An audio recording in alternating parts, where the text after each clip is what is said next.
오늘은 예수님을 맞이할 준비라는 제목을 가지고 함께 말씀을 듣도록 하겠습니다.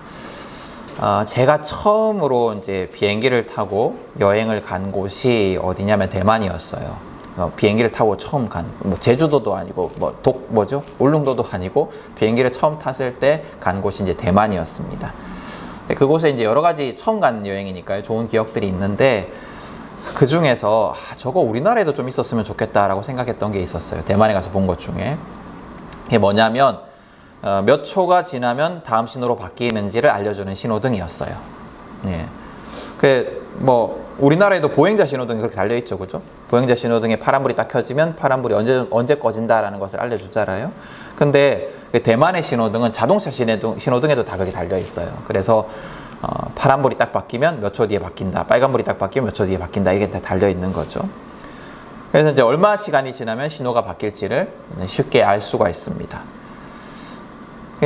제가 이제 딱 그걸 보면서 우리나라 같으면 저거 보고 예측 출발할 수도 있겠다. 성격 급한 사람들이 그런 생각이 들기도 했지만 그래도 참 편리하다라는 생각이 들었습니다. 제가 이제 계속 병원을 다니는데 제가 오래전에 대학병원에 다닐 때는 진료를 보러 가면 예약을 해도 무작정 기약 없이 기다려야 했어요. 언제 순서가 올지를 알 수가 없어서. 그때는 기다리는 게 굉장히 고역이었어요. 그러니까 오래 기다리기도 해야 되는데 언제 내 순서가 올지를 알 수가 없으니까.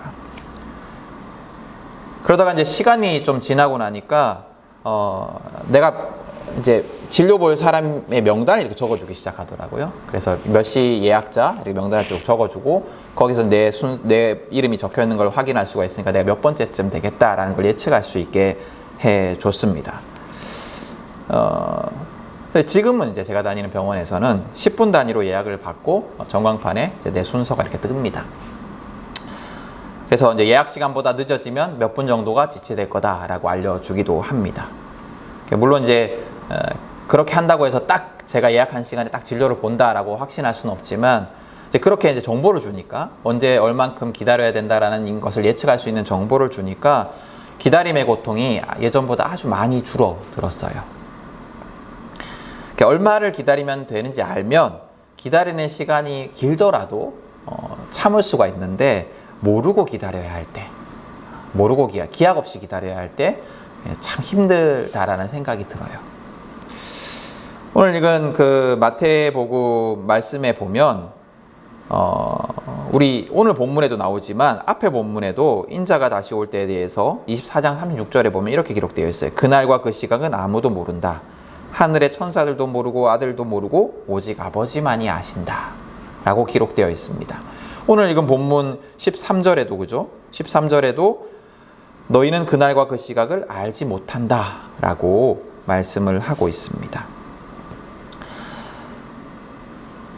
그리고 이제 오늘 읽은 본문 바로 앞에는 어떤 내용이 기록되어 있냐면 주인이 늦게 올 거라고 예상을 하고 방탕한 삶을 살던 종이 주인이 갑자기 일찍 와버렸어요. 그래서 낭패를 당한, 처벌을 당한 이야기가 기록되어 있습니다. 오늘 이야기는 이제 늦어져서 낭패를 당한 처녀들의 이야기죠. 들러리들의 이야기예요. 여러분, 혹시 여러분이 잊고 계신지 모르지만 예수를 믿는 우리는 어떤 사람들이냐면 다시 오실 예수님을 기다리는 사람들이에요. 다시 오실 예수님을 기다리는 사람들이에요. 예수님이 오신다 해놓고 계속 안 오시니까 우리가 잠시 잊고 살아가고 있는지 모르지만 우리는 예수님이 다시 오실 그날을 기다리는 사람들입니다. 예수님이 십자가에서 시작하신 하나님의 나라가 예수님이 다시 오실 그날 완성될 것입니다. 우리는 그날을 기다리는 사람들이에요. 근데 문제는 오늘 성경이 기록하고 있듯이 그날이 언제일지 아무도 모른다라는 거예요. 그래서 그것이 우리를 힘들게 하고 우리를 지치게 하고 또 잊어버리게 만듭니다. 기대하지 않게 만들어요. 기약 없이 기다리는 것이 힘들기 때문에 어려운 일이기 때문에 많은 사람들이 이단들의 유혹에 넘어가기도 해요. 성경은 예수님조차도 그날이 언제인지 나도 모른다라고 말씀하신 그날을 이단들은 언제인지 알고 있다라고 얘기를 합니다. 예수님도 모르는 그날을. 그래서 우리의 마음을 막 파고들어요. 야, 너 언제쯤 알게 되면 너 기다리는 거 힘들지? 언제인지 가르쳐 줄게. 그래서 많은 사람들이 넘어갑니다. 오늘도 뭐 신천지 뭐 한다고 하죠. 수료식을 저기 월드컵 경기장에서 한대요. 대구가 뭐 아주 그냥 단골이에요. 작년에도 하고 올해도 하고 막 계속 뭐 하여튼 간에 대구가 잘해주나 봐요. 그래서 또 한다고 하는데 거의 뭐 그래서 어떤 분은 그런 얘기를 하더라고요. 신천지 본부가 뭐 경기도 어디에 있잖아요. 근데 거기가 본부가 아니고 대구가 본부인 것 같다고. 그렇게 많이 유혹에 넘어갑니다. 근데 그 언제인지 알려주는 사람들에게 넘어가는 것보다, 그 유혹에 넘어가는 것보다 더 심각한 것은 뭐냐면 예수님이 오시지 않는 것 같아서, 예수님이 뭐 언제 올지 모르겠지만 뭐 하여튼 내 생에는 오지 않을 것 같아서 준비하지 않고 살아가는 겁니다. 그게 더 위험한 거예요. 예수님이 언제 올지 내가 보니까 안 오실 것 같기도 하고 깜빡 잊으신 것 같기도 하고, 이래서 예수님이 다시 오심을 기대하지 않고 살아가는 것, 이게 더 심각한 겁니다. 예수님 당시의 사람들은 메시아를 간절히 기다리고 있었어요. 그 메시아로 예수님이 오셨습니다. 예수님 당시의 사람들은 구약에 약속하신 그 메시아, 구원자를 간절히 기다리고 있었거든요. 그리고 그 메시아로 예수님이 오셨어요. 근데 많은 사람들이 오신 예수님을 맞이하지 않아요. 약속대로 오셨는데 예수님을 맞이하지 않습니다. 그토록 기다렸건만 예수님이 오셨음에도 불구하고 예수님을 맞이하지 않습니다. 마치 오늘 비유 속의 어리석은 그 들러리들, 처녀들처럼 말입니다. 왜 그들이 예수님을 맞이하지 못했을까요? 예수님 오셨을 때 유대인들이 왜 예수님을 맞이하지 못했을까요? 무엇을 준비하지 못해서, 오늘 비유로 얘기를 하면 무엇을 준비하지 못해서 그들이 예수님을 맞이하지 못했을까요? 오늘 말씀은 그걸 한번 나눠보려고 합니다. 여러분, 이 유대인들이 예수님을 맞이하지 못한 이유는 뭐냐면 하나님의 약속을 제대로 알지 못했기 때문이에요. 하나님의 약속을 제대로 알지 못했기 때문입니다. 이 사람들에게는, 이 유대인들에게는 성경이 주어져 있었어요. 우리는 이제 구약과 신약 성경을 다 가지고 있지만 구약 성경이 그들에게 주어져 있었습니다. 근데 이 사람들은 하나님의 약속이 기록된 말씀인 이 구약 성경을 제대로 이해하지 못하고 있었던 거예요. 이게 무슨 말일까요? 유대인들은 문자적으로는 성경을 잘 알고 있었어요. 성경의 내용을 잘 알고 있었습니다. 무슨 내용인지 잘 알고 있었을 거예요, 아마. 근데 그 말씀을 제대로 이해하고 있지는 못했다라는 거예요. 어떤 내용이 기록되어 있는지를 알고 있었지만 그 말씀이 무슨 내용인지, 정말로 하나님이 무슨 말씀을 하고 싶어 하는지를 제대로 이해하지 못하고 있었던 겁니다. 그래서 성경에 보면 하나님이 온 세상의 창조주라고 기록하고 있잖아요. 창세기에 보면 하나님이 온 세상을 창조하셨다, 그리고 온 세상의 주인 되셨다라는 것을 기록하고 있는데, 그거를 읽으면서도, 그걸 들으면서도 하나님을 온 세상의 주인이 아니라, 온 세상의 왕이 아니라 자기 민족의 수호신으로 전락시켜 버립니다. 모든 민족을 구원하시기 위한 하나님의 일하심, 아브라함을 통하여서 온 민족에게 복을 주시기 위한 그 하나님의 일하심을 들으면서도 하나님의 구원을 온 세상의 구원으로 이해하지 못하고 자기 민족의 번영과 구원으로 축소시킵니다. 또 구약 성경이 기록하고 있는 약자와 심지어 동물들까지도 돌보시는 하나님의 사랑, 어떠한 차별도 없는 큰 하나님의 사랑에 대해서 들으면서도 하나님의 사랑을 율법의 기준에 맞는 사람에게만 베푸는 차별적이고 선택적인 사랑으로 변질시켜 버립니다. 율법을 지켜야 복을 받는다 라고 이해를 하면서. 그래서 유대인들은 유대민족과 국가를 위해서, 유대민족과 이스라엘을 위해서 일을 하시지 않는 예수님을 맞이하지 않은 거예요. 예수님이 오셨는데 자기들이 알고 있기로는 예수님은 우리를 구원하기 위해서, 우리나라를 구원하기 위해서, 우리를 영화롭게 하기 위해서, 하나님을 잘 믿는, 율법을 잘 지키는 우리 민족을 복되게 하기 위해서 오셔야 하는데, 예수님이 오셔가지고 그렇게 하지 않으시니까 예수님을 맞이하지 않은 겁니다. 그래서 그들은 온 세상을 향한, 이스라엘뿐만 아니라 온 세상을 향한 구원과 또 율법을 지키는 사람만이 아니라 차별 없는 사랑을 가르치시는 예수님을 미워합니다. 이방인과 세리, 창녀와 가늠한 여인, 또 가나안 여인과 어울리는 예수님을 막 싫어합니다. 비난합니다. 또 유대인들이 예수님을 메시아로 맞이하지 못한 이유는 뭐냐면 말씀이 중심인 삶을 살고 있지 않았기 때문이에요. 말씀이 중심인 삶을 살고 있지 않았기 때문입니다. 여러분, 하나님을 주인으로 섬긴다, 하나님이 나의 주님이십니다 라고 고백하는 것은 곧 하나님의 말씀대로 살아간다라는 의미예요. 하나님이 하신 말씀이니까, 하나님이 나의 주인이라면 하나님이 하신 말씀대로 살아가야 되는 거잖아요. 그죠? 그게 하나님이 나의 주님입니다 라고 고백할 때의 의미예요.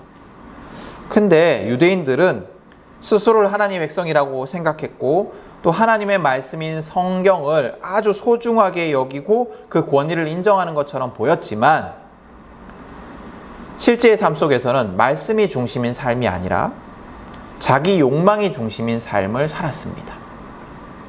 매일매일 율법을 지키며 살았지만, 그럼에도 불구하고 하나님 말씀인 율법을 지키며 살았지만, 그럼에도 불구하고 말씀이 중심인 삶이 아니라 자기 욕망이 중심인 삶을 살았습니다.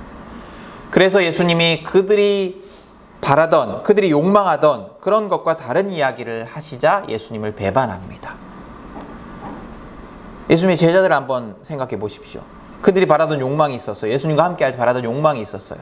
권력과 힘과 어떤 번영과 성공, 이런 것들을 바라던 그 욕망이 있었습니다. 근데 그런 것과는 다른, 성공과 어떤 권력과 번영과 부와 이런 것과는 다른 죽음과 자기 포기와 섬김과 사랑에 대해서 가르치시자 사람들은 예수님을 거부합니다.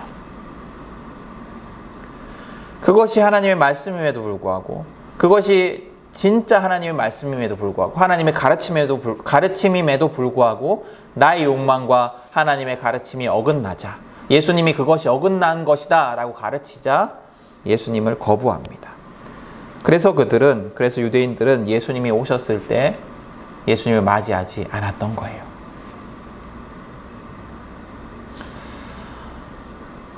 그렇게 유대인들로부터 거절당하던 예수님, 그 예수님은 십자가에 달려 죽으시고 부활하신 후에 하늘로 올라가시면서 다시 오시겠다라고 약속하셨습니다.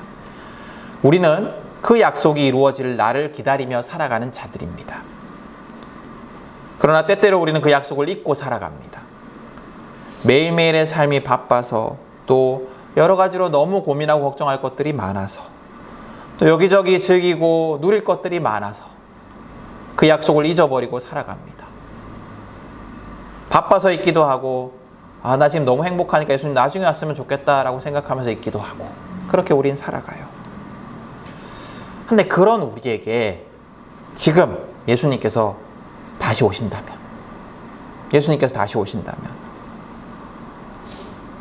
오늘 지금 예수님께서 다시 오신다면 우리는 예수님을 맞이할 준비가 되어 있을까요? 여러분, 우리는 하나님을 나를 위한 수호신이 아니라 온 세상의 왕이요 온 세상의 창조주로 믿고 있습니까? 우리는 머리로는, 입술로는 그렇게 고백하면서도 하나님이 주님이시다 라고 고백하면서도 하나님이 주인 되신 삶을 살아가지 않고 내 마음대로, 내 뜻대로 내가 주인인 삶을 살아가고 있지는 않습니까? 우리는 그렇게 살아가는 것 같아요. 그리고 그러다가 그렇게 막 살아가다, 내 마음대로 살아가다가 내 뜻대로 되지 않으면 그제서야 깜빡 잊고 있던 어떤 내게 도움이 될 만한 지인을 생각하듯이 찾듯이 그렇게 하나님을 찾습니다. 우리 그러잖아요. 뭔가 문제가 생기면 내 후배, 내 친구 걔가 변호사였지? 의사였지? 내가 아는 그분의 아들이 뭐였지? 이렇게 기억을 더듬으면서 오랫동안 연락도 하지 않다가 염치불구하고 전화하잖아요. 연락해보잖아요. 그런 것처럼 하나님을 찾는다라는 거예요. 여러분, 하나님이 나의 주인이 아니라 간혹 도움이 필요할 때 전화하는 사람처럼 여기고 있지는 않습니까? 그리고 해결되면 감사하다고 밥 한번 사겠다고 인사하고 밥 한번 사고 그리고 또 잊어버리는 그런 관계가 하나님과 나와의 관계가 아닙니까? 또 우리는 매일 기도를 하고 매주 예배를 드리기는 하지만 내가 원하는 목록을 하나하나 읊으면서 이거 해 저거 해 라고 하나님을 지시하듯이 그렇게 하나님을 만나고 있는지도 모릅니다. 하나님을 왕이라고 주님이라고 말로는 그렇게 하면서도 하나님께 오더를 내리고 어떤 과제를 주고 그 과제를 하나님 성실히 하고 있습니까? 하나님 날 위해서 이 일 해주고 있습니까? 라고 확인하는 고용주처럼 내가 주인인 것처럼 내가 하나님의 주인인 것처럼 살아가고 있는지도 몰라요. 우린 예수님을 맞이할 준비가 되어 있을까요? 우리가 그렇게 하나님과 교제하고 예수를 믿고 있다라면 오늘 지금 예수님이 오셨을 때 다시 오셨을 때 예수님을 맞이할 수 있을까요? 예수님을 알아볼 수 있을까요?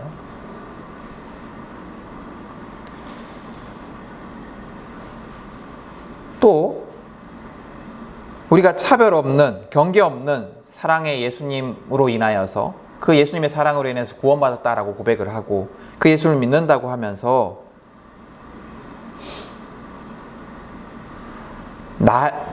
나를 의롭게 여기고 남은 경멸하고 판단하는 일을 쉽게 하는 것은 아닌지 돌아보십시오. 차별 없는 사랑으로 구원받았다라고 하면서 정말로 죄인인 나를 구원해 주신 그 하나님의 사랑을 고백하면서 나는 나를 의롭게 여기고 타인은 경멸하는 삶을 살고 있지는 않은지. 입술로는 고백을 하면서 그 사랑을 고백하면서 나는 그 사랑과 상관없는 삶, 반대되는 삶을 살고 있지는 않은지 내 삶을 한번 돌아봐야 합니다. 제가 성소수자를 차별하면 안 된다라고 말씀드리잖아요. 그리고 여러 군데서 그렇게 얘기를 해요. 그러면 예수를 믿는 사람들 중에 저를 위험한 목사다라고 얘기하는 사람들이 있어요. 저 목사 다 좋은데 좀 위험한 것 같아. 그리고 어떤 사람들은 저와의 관계를 끊기도 합니다. 야, 저 목사 이상해.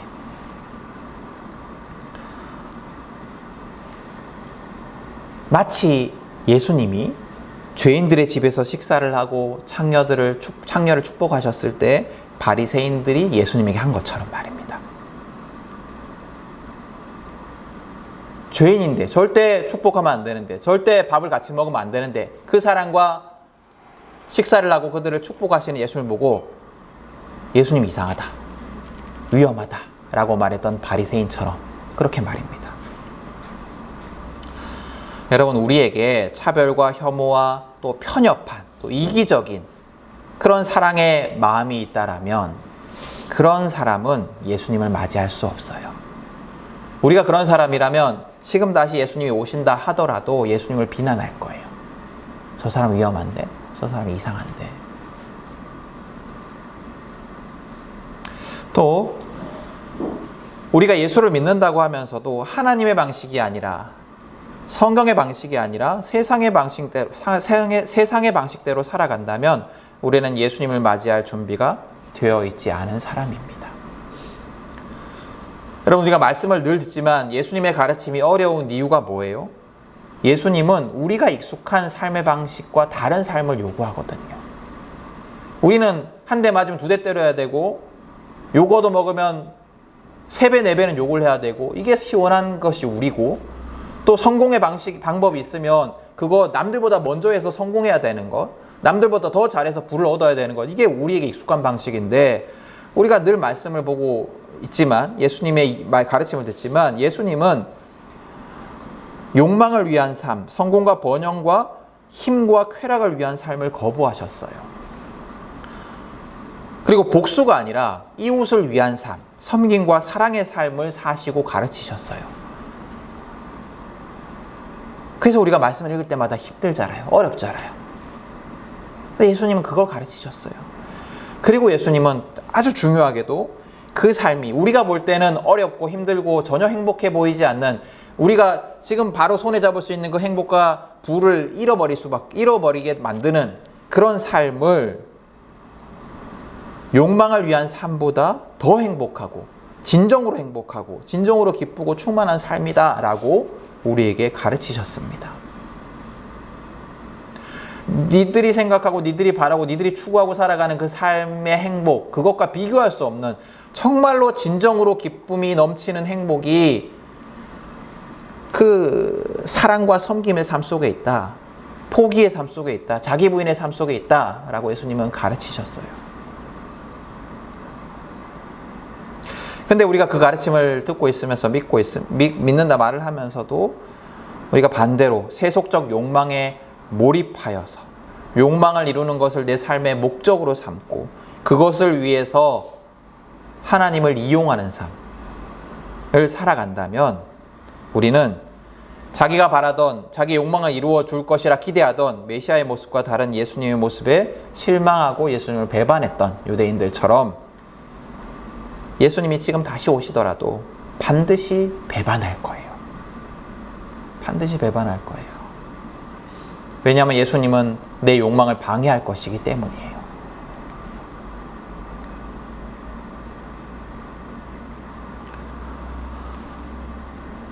여러분, 우리는 예수님의 다시 오심을 기다린다 하지만 이렇게 오늘 지금 예수님이 다시 오셨을 때 내가 슬기로운 이 들러리 처녀들처럼 예수님을 맞이할 준비가 되어 있을까라고 질문해 본다면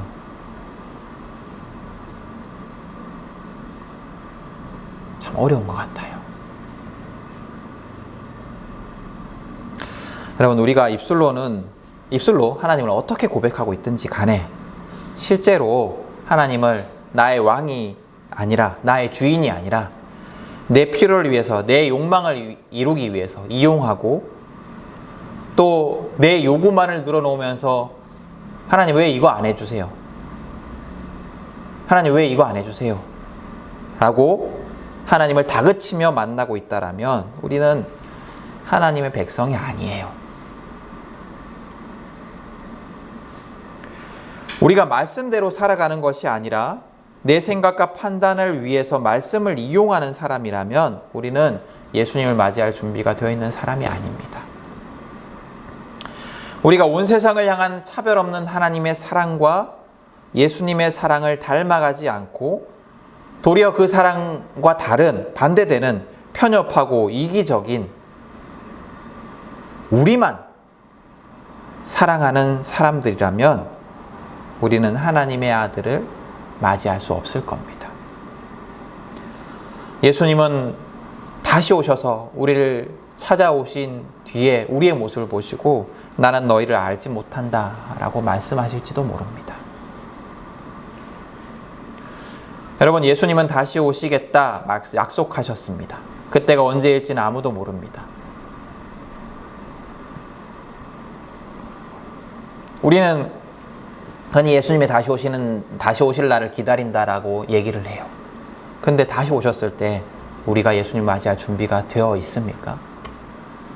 만약에 우리가 예수님이 다시 오실 때 맞이할 준비가 되어 있지 않는다면 예수님이 다시 오실 그 날은 우리에게 복된 날이 아닐 거예요. 여러분, 우리는 예수님을 맞이할 준비가 항상 언제나 되어 있어야 합니다. 예수님이 처음 이 땅에 오셨을 때 그 당시에 많은 유대인들은 그토록 간절히 기다렸음에도 불구하고 실패했습니다. 예수님을 맞이하는 것을 실패했어요. 그들은 예수님이 왔음에도 불구하고, 그들이 기다리던 메시아가 왔음에도 불구하고 예수님을 메시아로 맞이하지 않았습니다. 여러분, 우리는 그렇지 않을 수 있을까요? 우리는 예수님을 알아보고 예수님을 맞이하여서 그분과 함께 혼인잔치에 들어갈 수 있을까요?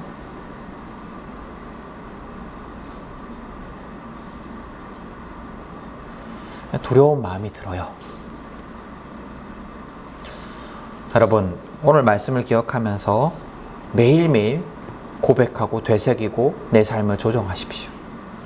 하나님을 온 세상의 주인이자 나의 주인으로 섬기십시오. 말로만 아니라 정말로 나의 주인으로 섬기십시오. 하나님이 말씀하시면 어떻게든 순종하겠다라는 마음으로 살아가십시오. 또 하나님의 말씀을 내 삶의 기준으로 삼고 살아가십시오. 내 뜻과 내 생각이 아니라 하나님의 말씀을 기준으로 삼고 살아가십시오.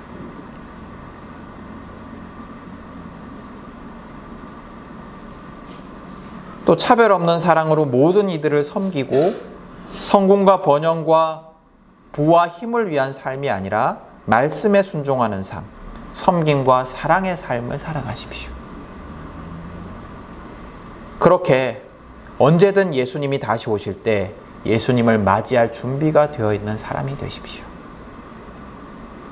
여러분, 저와 여러분이 꼭 그렇게 준비된 자들이 될 수 있기를 축복합니다.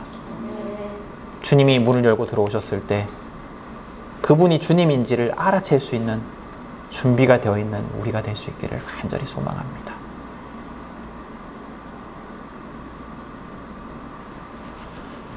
그렇게 복받는 우리 모두가 될 수 있기를 다시 한번 간절히 소망합니다.